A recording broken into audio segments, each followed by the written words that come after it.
នេះជាសញ្ញាមុនពេលវាប្រហារជ្រូកព្រៃកងដែកជាបិសាចជ្រូករូបរាងដូចមនុស្សមានប្រាជ្ញាឈ្លាសវៃចូលចិត្តស្រែកមុនពេលប្រយុទ្ធពេលសត្រូវកំពុងស្លន់ស្លោវាប្រកាសជាវាប្រហារបដូរជីវិតមិនខានបិសាចជ្រូកនេះមាននិស្ស័យកម្មគុណក្រាស់ណាស់ពួកនាងត្រូវតែប្រយ័ត្នខ្លួនឲ្យមែនទែនណាចំណុចពិសេសមួយទៀតគឺវាមានច្រមុះពូកែហិតក្លិនណាស់ដឹងដល់ក្លិនមនុស្សពីចម្ងាយរាប់លាឯណោះ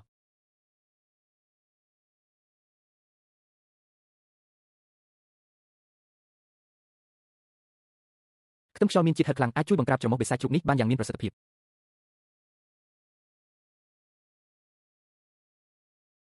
លោកគ្រូខ្ញុំមើលទៅអាម៉្លុងនេះប្រហែលជាខ្លាចជាបិសាចដែរហើយដឹងឯងធ្លាប់ឃើញបិសាចរុយពីកាលណាអ្នកណាថាអាម៉្លុងមិនអាចខ្លាចជាបិសាចបានទៅចុះបើវាទៅជាបិសាចរុយមែនតើវាត្រូវស៊ីរបស់ស្មោករុកអស់ប៉ុន្មានទៅនឹងបិសាចរុយមិនត្រឹមតែស៊ីរបស់ស្មោករុកទេថែមទាំងស៊ីទាំងមនុស្សទៀតផងទោះបីជាបិសាចរុយមានខ្លួនតូចពិតមែនតែវាពូកែចូលសន្ធិដ្ឋណាស់វាអាចចូលតាមទ្វារទាំង7រួចសន្ធិដ្ឋក្នុងខ្លួននិងគ្រប់គ្រងចិត្តគំនិតរបស់ម្ចាស់រូបបានសញ្ញាដំបូងគឺគេនឹងដោះដៃមិនឈប់តតែសោះបន្ទាប់មកម្ចាស់រូបនឹងចាប់ផ្ដើមវង្វេងវង្វាន់រីឯធាតុបិសាចនឹងរីករាលដាលយ៉ាងលឿនទៅជុំវិញខ្លួនធ្វើឲ្យពួកអាបិសាចអាក្រក់នៅក្បែរនោះឆ្លងតាមដែរមុនអាគមបន្លំភ្នែកនៅលើខ្លួនម្ចាស់រូបនឹងត្រូវរលាយបាត់នេះហើយជាសញ្ញាទី2វានឹងត្រឡប់ទៅរករូបរាងដើមរបស់វាវិញព្រមទាំងបង្ហាញចរិតកាចសាហាវមកពួកបិសាចអាក្រក់ទាំងនោះកាលបើត្រូវធាតុបិសាចគ្រប់ដណ្ដប់ហើយនឹងក្លាយជាកូនក្ររបស់បិសាចរុយទាំងស្រុងដល់ពេលនោះហើយគឺនៅខ្វះតែមួយជំហានទៀតប៉ុណ្ណោះម្ចាស់រូបនឹងត្រូវវាគ្រប់គ្រងបានទាំងស្រុងហើយភ្នែករបស់គេនឹងឡើងក្រហមហើយលៀនចេញមកក្រៅ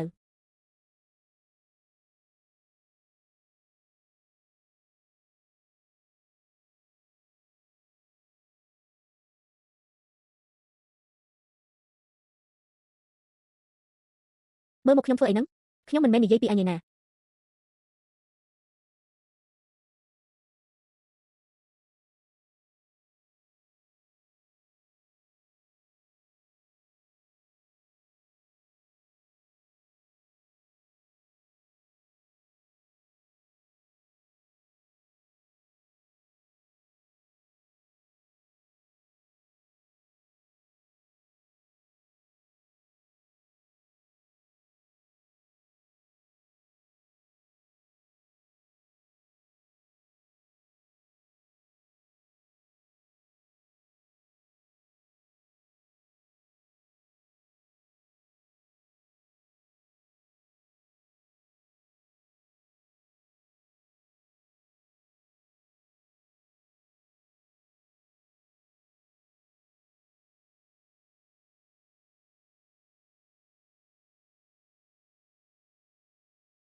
ថយចេញទៅ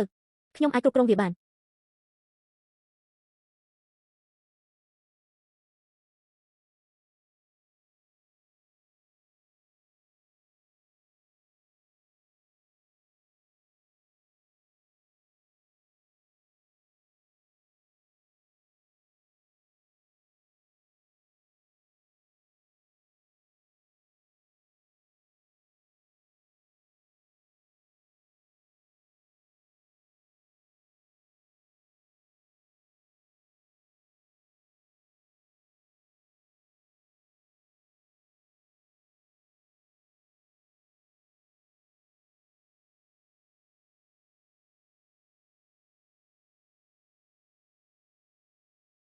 អំបៅម៉ានេះអញធ្វើអញមែនទេ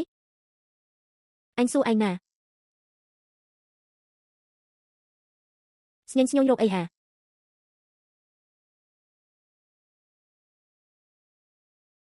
ប្រយ័ត្ន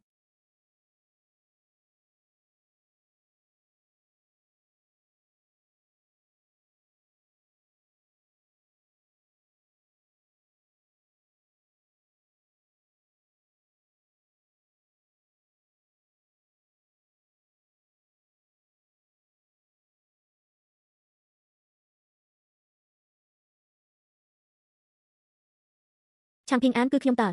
ឈប់សិនទៅខ្ញុំជាលោកគ្រូរបស់ឯងណា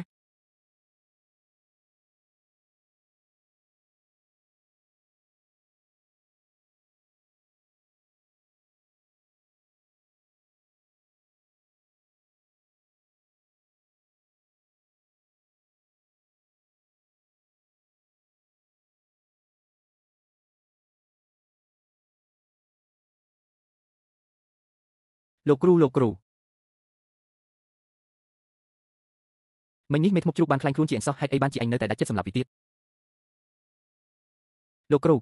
ធម៌ស្នឹងធម៌ខ្មៅមិនអាចនៅរួមគ្នាបានទេមនុស្សនិងបិសាចក៏មិនអាចរស់នៅជាមួយគ្នាដែរស្ដាប់វាជេរគ្នាទៅមើលរាល់ដងអញប្រដៅពួកឯងថាមិនខ្លះពិតជាធ្វើឲ្យអញខកបំណងខ្លាំងណាស់ពួកឯងនេះពួកឯងគួរតែរៀនសូត្រតាមឆាំងភីងអានឲ្យបានច្រើនសូម្បីតែលោកគ្រូក៏រៀនច្បងហ៊ានវាដែរតែចិត្តពេកហើយដឹងលោកគ្រូជាអ្នកចិញ្ចឹមពួកយើងដឹងក្តីបើជាខ្ញុំវិញខ្ញុំច្បាស់ជាមិនដាច់ចិត្តធ្វើទេសម្ដីហិតន័យបើមិនកំចាត់ពួកបិសាចអប្រិយទាំងនោះទេវាស្មើនឹងការសម្លាប់មនុស្សល្អដែលគ្មានទោសពៃលើលោកនេះអញ្ចឹងកាលនោះលោកគ្រូឈិនសៀនចាំងត្រូវស្ដេចបិសាចស៊ុនអូខុងបោកប្រាស់ថាបានលៀងជំនះធាតុបិសាចអស់ហើយតែចុងក្រោយវាបែរជាសម្លាប់គង់ស្វ័យហ៊ូស៊ីងនិងធានសានជីវទៅវិញលោកគ្រូឈិនសៀនចាំងជឿជាក់លើពួកបិសាចនេះពេកហើយពួកឯងដាច់ខាតមិនត្រូវដើរតាមដានជើងចាស់របស់គាត់ឡើយបាទលោកគ្រូកាលនោះស៊ុនអូខុងមានឫទ្ធិបារមីខ្លាំងក្លាណាស់ចុះហេតុអីបានជាត្រឹមតែមួយយប់បែរជាកែខ្លួនហើយធ្វើដំណើរទៅចម្លងធននៅភាគខាងលិចអញ្ចឹង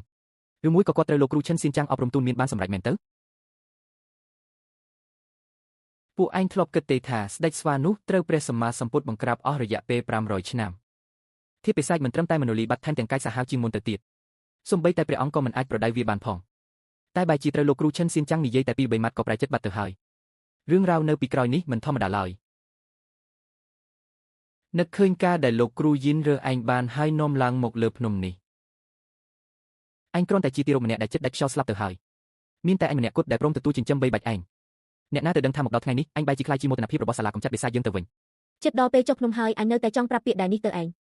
កំចាត់បិសាចដាច់ខាតមិនត្រូវមានចិត្តទុនជ្រីឡើយរាល់ពាក្យទូន្មានរបស់លោកគ្រូខ្ញុំចាំទុកក្នុងចិត្តជានិច្ចមិនហ៊ានភ្លេចទេបាទក្អូនតូចនេះលោកគ្រូឲ្យខ្ញុំស្ដាប់ឡើងសាំត្រជាអស់ហើយនៅតែឲ្យខ្ញុំទន្ទិញទៀតជប់សិន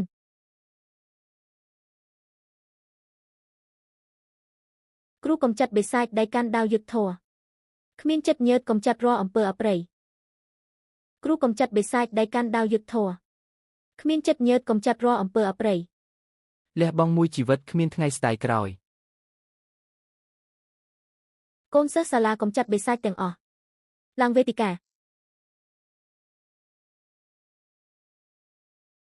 កណ្ដឹងកំចាត់បិសាចគឺជានិមិត្តរូបនៃអត្តសញ្ញាណរបស់ពួកឯងចាប់ពីពេលនេះទៅពួកឯងគឺជាគ្រូកំចាត់បិសាចពិតប្រាកដហើយអរគុណលោកប្រធានសាលាសម្រាប់ក្តីមេត្តា